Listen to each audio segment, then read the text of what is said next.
Hey there, this is Jacob Wood with Douglas Elliman Real Estate, and I have for you here the Q3 2024 Manhattan Market Report from Douglas Elliman and Miller Samuel. Now, before looking more closely at the differences between last quarter's report and that of Q3 2023, let's briefly recap some of the current events that may have influenced those numbers. Internationally, Russia and Ukraine are more entrenched in what increasingly appears to be a long-term conflict, and we're enduring the most severe period of Mideast violence over the past 20 years. Nationally, we are in an inflationary environment that, while it appears to be solved on paper, many Americans still feel is severe.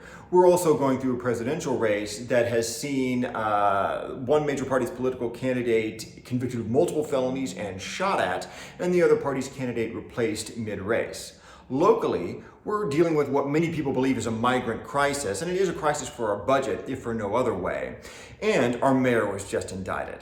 Now, these are events that many people thought would have negative effects on our market, but when we look at last quarter's data, we see that it's virtually identical to that of Q3 2023 in all market metrics.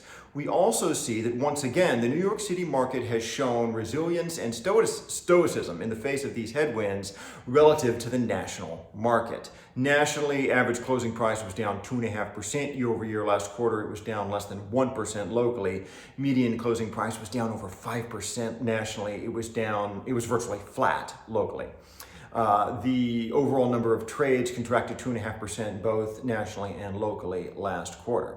And so while we see that the market metrics were virtually indistinguishable from Q3 2023, if we look a little closely, we see one fundamental area in which last quarter's numbers differ greatly from that of a year ago. And that's not so much in where the market is, but in where the market is going. We have to remember that these market reports track closings, and closings are trailing data. A home that closed in September likely went into contract in June. And so if we want to get a sense of the actual energy on the ground last quarter, we look not at closings, but at signed contracts. And we see an 11% increase in signed contracts last quarter versus Q3 2023. That's a fundamental improvement. We don't see a double-digit movement in any market metric in Manhattan unless something big happened.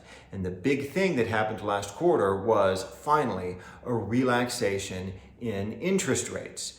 Now, the Fed's 0.5% adjustment of the benchmark rate happened too late to influence last quarter's figures. It only happened in mid-September.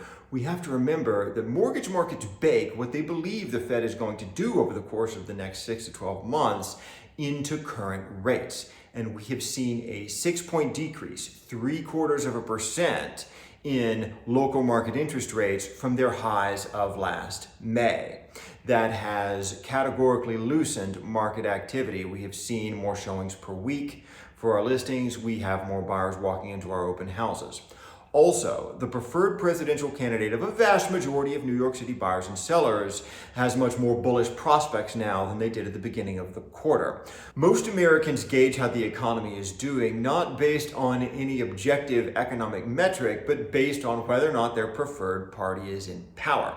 And while Republicans are much worse about that than Democrats, Democrats are not immune from it either. And most New York City buyers and sellers are much more optimistic about where the market is and where the market is going now than they were before the events of late July.